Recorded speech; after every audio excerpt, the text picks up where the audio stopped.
हाय friends, welcome back. वक्फ act पर supreme court का बड़ा फैसला आ भी गया। ओ, बंगाल में ममता घबराई। ओए होए, चलो देखें।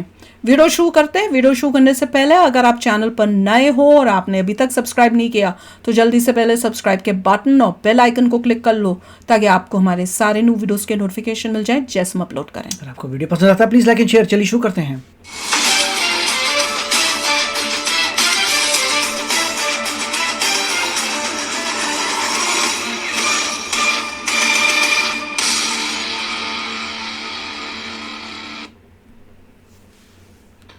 नमस्कार, बहुत स्वागत है आप सभी का। मैं हूं सुशांत सिन्हा। बंगाल से लेकर वक्फ एक्ट को लेकर सुप्रीम कोर्ट में जो हुआ है, दोनों ही खबरें बहुत बड़ी हैं। प्रधानमंत्री नरेंद्र मोदी अचानक राष्ट्रपति से मिलने क्यों पहुंच गए कल रात? अमित शाह और जेपी नड्डा राजनाथ सिंह की मुलाकात में क्या हुआ है? क्या बंगाल में राष्ट्रपति शासन लगने वाला है? और वक्फ कानून को लेकर जो लोग दौड़े दौड़े सुप्रीम कोर्ट गए थे, वहां क्या हुआ है? आज इस वीडियो में बहुत कुछ है आपको बताने के लिए। एक एक चीज डिटेल से बताऊंगा कि सुप्रीम कोर्ट में क्या क्या हुआ, कैसे सुप्रीम कोर्ट से बड़ा झटका लगा है जो वक्फ कानून को रोकना चाहते थे उन्हें। ये सब आज इस वीडियो में। लेकिन पहले आपकी राय कि सुप्रीम कोर्ट ने जो कहा। अच्छा, पहले आपको खबर बता दूं कि खबर जो आ रही है तो ये है कि सुप्रीम कोर्ट जो है उसमें इस मामले की आज सुनवाई हुई है, वक्फ कानून को लेकर जो चैलेंज किया गया था। और उसमें उस जजेस के बेंच में सीजेआई भी शामिल थे। और सुप्रीम कोर्ट ने बड़ी बात कह दी है कि भाई कानून पर जो कहा जा रहा है कि तुरंत इस पर रोक लगा दीजिए, सुप्रीम कोर्ट ने कह दिया है कि कानून पर रोक की मांग को लेकर दलील सुनूंगा भी नहीं। यानी सुप्रीम कोर्ट ने क्लियर कर दिया है कि वक्फ कानून जो संसद से पास हो चुका है उसको रोकने का सवाल तो अभी है ही नहीं। और अभिषेक मनु सिंघवी के बाद कुछ याचिकाकर्ताओं ने कानून पर रोक की मांग की, जिस पर चीफ जस्टिस ऑफ इंडिया ने कहा कि अब वो कानून पर रोक की मांग को लेकर किसी याचिकाकर्ता को नहीं सुनेंगे। सीजेआई ने कहा कि बस हो गया, अब हमें मौका दीजिए। यानी एक चीज तो बहुत क्लियर हो गई कि जो लोग सोच रहे थे कि छाती पीटते हुए सुप्रीम कोर्ट जाएंगे और वहां पर इस वक्फ कानून पर रोक लगवा लेंगे, वहां से क्लैरिटी ये मिल गई है कि वक्फ कानून पर सुप्रीम कोर्ट फिलहाल कोई रोक नहीं लगा रहा। Very good. और इस पर आपकी राय क्या है कमेंट करके जरूर बताइएगा। लेकिन इतनी बात नहीं है, सुप्रीम कोर्ट में अभी बहुत कुछ हुआ है, अभी आपको वो भी सुनना चाहिए। अच्छा। लेकिन उसके पहले एक चर्चा इस बात को लेकर भी उठ रही है कि भाई आखिर प्रधानमंत्री नरेंद्र मोदी राष्ट्रपति द्रौपदी मुर्मू से मिलने के लिए कल रात क्यों गए? ऐसा क्या हुआ, क्या चर्चा करने गए थे? और बहुत जगह चर्चा हो रही है, हो सकता है बंगाल में राष्ट्रपति शासन लगने वाला हो, लगना चाहिए। हो सकता है कि कोई और बड़ी खबर हो, क्या हो सकता है कैबिनेट में फेरबदल होने वाला है क्या, इसको लेकर भी चर्चा हो रही है। अच्छा, एक और तस्वीर कल रात आई कि कल जेपी नड्डा जो है उनके घर पर अगर आप देखेंगे क्या हुआ, जेपी नड्डा के घर पर अमित शाह पहुंचे वहां पर। इसके अलावा वहां पर जेपी नड्डा के घर पर राजनाथ सिंह पहुंचे और देर रात ये लोग मिलकर जेपी नड्डा के घर से निकले। क्यों? तो इसलिए भी चर्चा बहुत तेज है कि आखिर चल क्या रहा है सरकार के अंदर। पीएम का राष्ट्रपति से मिलना, जेपी नड्डा के घर पर अमित शाह और राजनाथ सिंह की मुलाकात होना।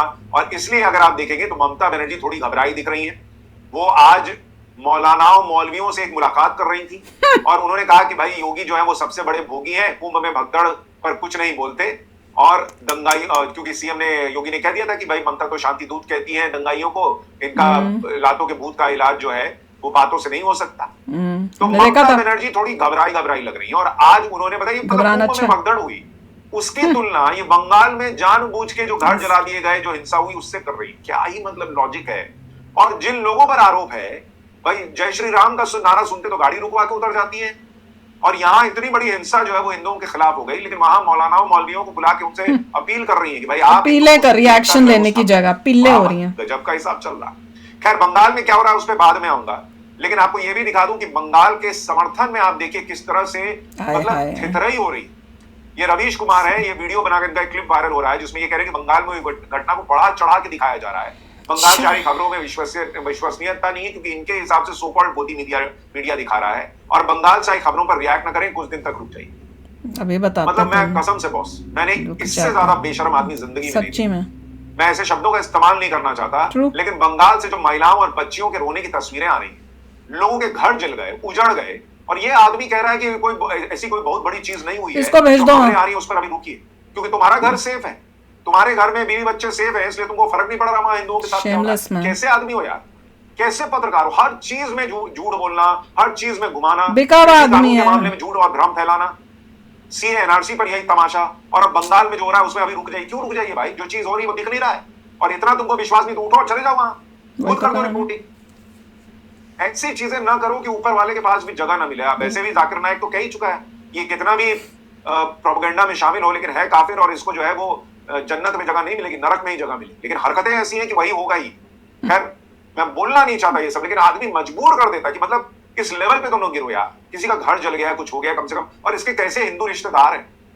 मुझे तो लगता है इनके रिश्तेदारों को इनका बाइकआउट कर देना चाहिए। करना कैसे चाहिए आदमी हो यार। सबको, खैर फ्रेंड्स, बंगाल पर बाद रिश्तेदार में आऊंगा, कि पहले घटिया आपको आदमी। दिखाता हूँ कि इस पूरे मामले में इतने महानुभाव जो है वो सुप्रीम कोर्ट पहुंचे हुए थे, और सुप्रीम कोर्ट में आज जब सुनवाई वो हुई लोग तो रोक तो नहीं लगी इस कानून पर, लेकिन पहले कपिल सिब्बल गए सुप्रीम कोर्ट में। सीजीआई ने कहा कि भाई कौन कौन बोलना चाहता है बोलिए, मतलब सब तो नहीं बोल सकते, तो पहले कपिल सिब्बल ने बोलना शुरू किया। शक्लें कमाल दिखा की दिया बात करें है साथ साथ में कौन कि है ये इस लोग। पूरे मामले में सारे जो मोस्टली वकील थे वो सारे हिंदू वकील गए थे वहां पर लड़ाई लड़ने के लिए मुसलमानों के वक्फ एक्ट। शेमलेस। वक्फ एक्ट के अंदर जो बोर्ड है उसके अंदर हिंदू इनको नहीं चाहिए, लेकिन इनका केस लड़ने के लिए वकील सारे हिंदू। हिंदू खड़े हो जाएंगे, और वो भी सुनने के लिए जज बेवकूफ। हिंदू।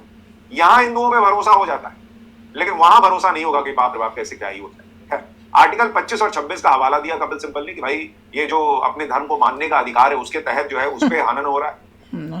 तो कपिल सिब्बल ने कहा कि if I want to set up work, I have to show I am practicing Islam for 5 years. If I am born Muslim, why would I do that? My personal law will apply. मतलब कपिल सिब्बल को इस बात से दिक्कत है कि 5 साल आप इस्लाम को फॉलो कर रहे हैं, ये दिखाने की जरूरत क्यों पड़नी चाहिए अगर मैं पैदाइशी मुसलमान। तो भाई पैदाइशी मुसलमान है तो 5 साल अगर आप प्रैक्टिसिंग मुसलमान हैं तो पैदा होते कोई बच्चा वक्फ तो नहीं कर देगा ना, 5 साल तक कोई वक्फ तो नहीं करेगा, और 5 साल अगर वो हो जाएगा पैदा होने के बाद तो इस्लाम को तो मान ही रहा होगा ना। तो इसमें दिक्कत क्या है? क्या मतलब पैदा होने वाले बच्चे से भी वक्फ करा लीजिएगा, वक्फ बाय यूजर करा लीजिएगा क्या? लेकिन ये तर्क भी वो लेके गया। इसके बाद उन्होंने कहा कि क्रिएट ऑफ वक्फ अलल औलाद shall not deny inherit to woman. Who is the state to say about this? यानी वक्फ और औलाद ये होता है कि भाई आपके जो पूर्वजों की संपत्ति है वो अगर वक्फ की गई है तो वो आपके काम आ सकते। लेकिन ये पहले महिलाओं के लिए नहीं थी। नए कानून कहता है कि भाई महिलाओं को भी ये इसका फायदा मिल सकता है। तो कपिल सिब्बल पूछ रहे हैं कि ये राज्य कहने वाला कौन होता है कि भाई महिलाओं को भी अधिकार। आप सोचिए किस तरह से ये लोग जाकर मतलब महिलाओं को इसका अधिकार नहीं मिल सकता।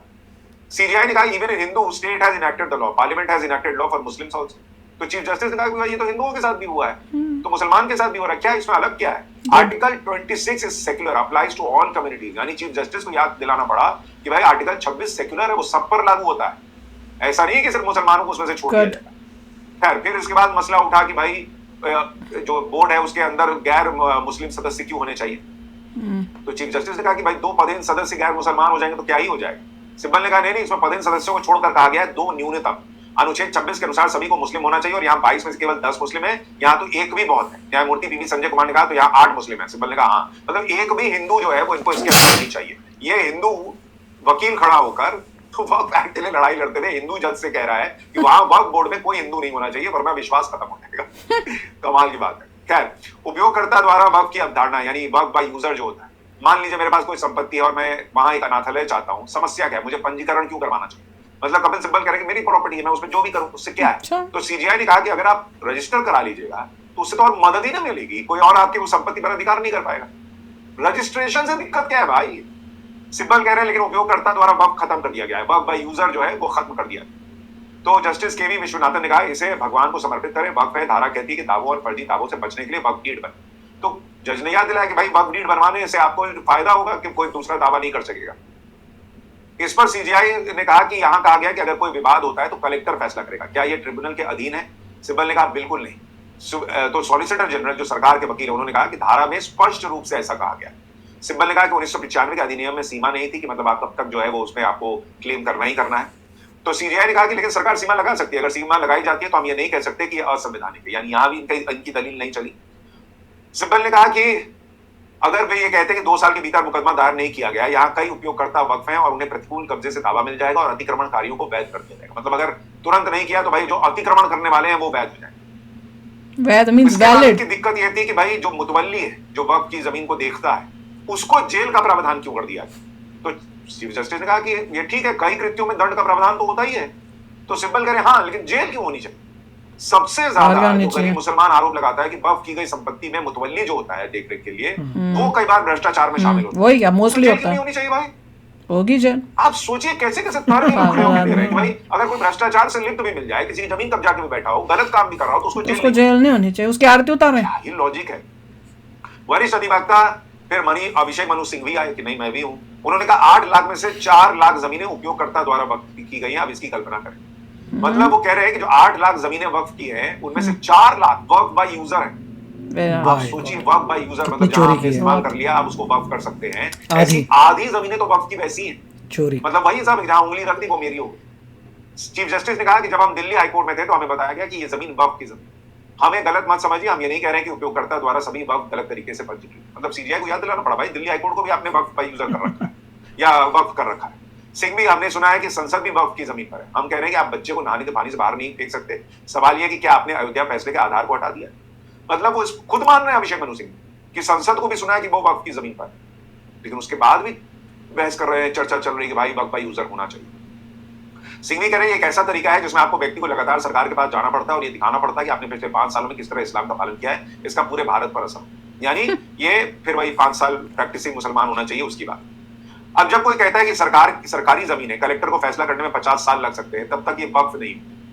मतलब 50 साल अगर कलेक्टर को दूसरे मामले में लग जाए तो कोई दिक्कत नहीं, लेकिन अगर वक्फ की भी जमीन है और उसमें समय लग रहा है तो बाप रे बाप बहुत दिक्कत हो जाएगी। वहां एक कश्मीरी पंडित वकील भी थे, वो भाई साहब भी केस लड़ रहे आए हुए थे। उन्होंने कहा मैं कश्मीर से आता हूं, मैं कश्मीरी पंडित हूं, वहां हमारा मंदिर है, मान लीजिए कि बहुसंख्यक मुसलमान आकर कहते हैं कि ये हमारी जमीन है, तो क्या ये उचित है? यहां भी यही हो रहा है। कलेक्टर कहते हैं कि मैं फैसला करूंगा और मैं सर्वशक्तिमान, तो क्या कलेक्टर दूसरे मामलों में शक्तियां नहीं रखता है? और वक्फ के मामले में अगर कह देगा तो वो गलत हो जाएगा, और उसके बाद क्या ऊपरी अदालतें नहीं है? सॉलिसिटर जनरल तुषार मेहता ने कहा कि आप कानून के मामले में काम कर रहे हैं भाई, पूरी लंबी चर्चा के बाद, बहस के बाद ये सब हुआ है। फिर चीफ जस्टिस ने कहा कि क्या उपयोगकर्ता द्वारा वक्फ पहले से ही स्थापित और पंजीकृत है, क्या इसे 2025 अधिनियम के अनुसार शून्य घोषित किया जाएगा? तो सरकार के वकील ने कहा कि यदि पंजीकृत है तो नहीं, ये शून्य नहीं। यानी साफ तौर पर कहा गया कि अगर आपने वक्फ बाय यूजर किया है, उसको रजिस्टर करा रखा है, तो उसको नल एंड वॉइड नहीं किया जाएगा। रजिस्टर भी नहीं कराइएगा, कागज भी नहीं दिखाइएगा, कहिएगा कि हमने वक्फ बाय यूजर कर दिया तो हो गया वाला हिसाब। खैर, इस पर आगे बहस चली। इस पर सीजीआई ने यह भी पूछा कि क्या यह उचित है जिस क्षण कलेक्टर इस पर निर्णय लेना शुरू करता है ये वक्फ होना बंद हो जाता है, क्या ये उचित है? तो इस पर कहा गया सॉलिसिटर जनरल की तरफ से, सरकार के वकील की तरफ से, कि उपयोग बंद नहीं किया गया है, केवल वक्फ का दर्जा बंद कर दिया गया है। ये वक्फ संपत्ति नहीं रह जाएगी, लेकिन जो वहां काम चल रहा है वो तब तक चलता रहेगा।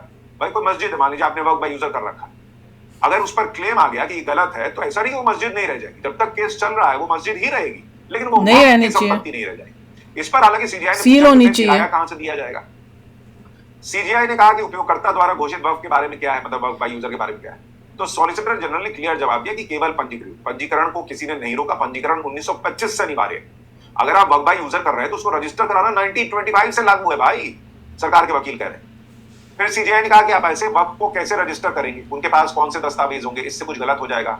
हाँ, कुछ गलत इस्तेमाल हुआ है लेकिन कुछ सही भी है। मैंने प्रीवी काउंसिल के फैसले भी पढ़े हैं, यूजर द्वारा वक्फ को मान्यता दी गई है, अगर आप इसे रद्द करेंगे तो ये एक समस्या हो। यानी चीफ जस्टिस भी कह रहे हैं कि आप वक्फ बाय यूजर जो है वो पूरा खत्म मत कीजिए, कई मामलों में अगर डॉक्यूमेंट नहीं है तो फिर क्या होगा, ये सवाल चीफ जस्टिस ने उठाया। आएगा नेक्स्ट पार्ट में सुनेंगे। मैं तो कह रही हूँ अभी भी काफ़ी ऐसी चीज़ें हैं जिससे मैं एग्री नहीं करती। जैसे वो बोल रहे थे कि अगर कोई ज़मीन वक्फ बाय यूज़र ली हुई है और उसके ऊपर कोई केस करता है कि गलत तरह से मेरी ले गए या कुछ, तो अगर कोर्ट में केस चल रहा है तो अगर वहाँ पे मस्जिद बनी हुई है, जो भी वो यूज़ कर रहे हैं, वक्फ बाय यूज़र वाले यूज़ कर रहे हैं, तब तक वो चलता रहेगा जब तक केस नहीं सॉल्व होता। मेरे हिसाब से क्या होना चाहिए, वो पूरी लैंड सील होनी चाहिए, ना इसकी है ना इसकी है। ये वो अभी उसमें कॉन्फ्लिक्ट में है तो दोनों में से किसी नहीं है, जब तक वहां पे कोर्ट में केस खत्म नहीं होता, डिसीजन नहीं आता कि किसकी है, ना तुम आ सकते हो ना तुम आ सकते हो, ये सीज्ड लैंड है। करेक्टली स्पीकिंग तो ये होना चाहिए, पता नहीं। अभी भी काफ़ी ऐसी चीज़ें हैं जो इन लोगों के लिए करने के लिए की गई हैं जो कि बोलूँगी लॉफुली रॉन्ग है। पर यह बहुत अच्छी बात है कि उन्होंने बोला कि ये लॉ बन चुका है, इसको हम छेड़ेंगे नहीं, इसको हम अभी देखेंगे भी नहीं। मतलब इनका जो भी प्रोपोगेंडा था, गेम थी, सारी फेल हुई है, विच सुन के बहुत खुशी हुई। देखिए, सारी प्रॉब्लम एक्चुअली वेस्ट बंगाल की है। ये तो ठीक है, सुप्रीम कोर्ट ने अच्छा काम किया, बोल दिया नहीं पास हो गया, कोई बहसबाजी नहीं, इज गॉन इन इफेक्ट।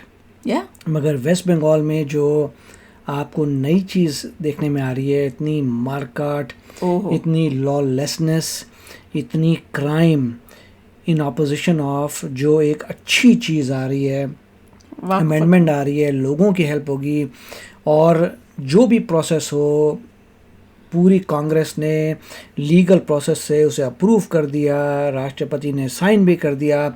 जो प्रोसेस है डेमोक्रेसी का वो फॉलो करके आपने एक बना दिया लॉ बनाने के बाद आप वायलेंस से इतना पंगा क्रिएट कर रहे हैं एक स्टेट में जहाँ पे अब पता लग रहा है कि बांग्लादेश के लोग आके क्रिएट कर रहे हैं प्रॉब्लम्स।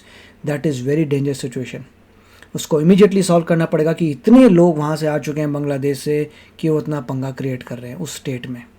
देखते हैं उस पे भी एक्शन होगा, आगे पता चलेगा। ज़्यादा बड़ी प्रॉब्लम है, इसको सॉल्व करना है जो वक्फ के अमेंडमेंट बिल से आपको एक्सपोज हुई है। कितना डेंजरस सिचुएशन है, बहुत ही अलार्मिंग सिचुएशन है, खतरनाक। इसके बाद आपका यूसीसी भी आना है। अगर ऐसे कर करके होने लग गया तो इट्स डिफिकल्ट। तो पहले इनको वेस्ट बंगाल की सिचुएशन को सॉल्व करना पड़ेगा। तभी तो मोदी जी गए होंगे। Modi ji specially president of India से मिलने क्यों गए हैं, इसके ऊपर कोई ऐसा स्टेट नहीं हो सकता जिसमें इतनी हिम्मत है कि ये करे, कि डेमोक्रेटिकली जो बिल पास हुआ है उसको उसका सीएम बोले भाषण में they need to do something। यहाँ पे ऐसे आप कोई वर्ड्स यूज कर दो तुरंत उसके ऊपर केस हो जाता है, एक्शन हो जाता है। एग्जैक्टली ऐसी चीजें बिल्कुल इस टाइप से जो है इंडिया में भी लागू होनी चाहिए, ताकि वर्ड्स जो ये यूज करते हैं, जो बोलते हैं, बड़ा सोच समझ के बोले, नहीं तो पता चले कुर्सी गई। तो चलो यार, अभी शेयर करना अपने थॉट्स, चलते हैं, मिलेंगे नेक्स्ट वीडियो में बहुत ही जल्द। Till then take care and bye bye. तो अगर आप मेरे इस चैनल पे नए हो तो जल्दी से सब्सक्राइब के बटन को हिट करो और बेल आइकन को क्लिक करो, ताकि आपको मेरा जब नया वीडियो मैं लगाऊं आपको उसके बारे में जल्दी से पता चल जाए।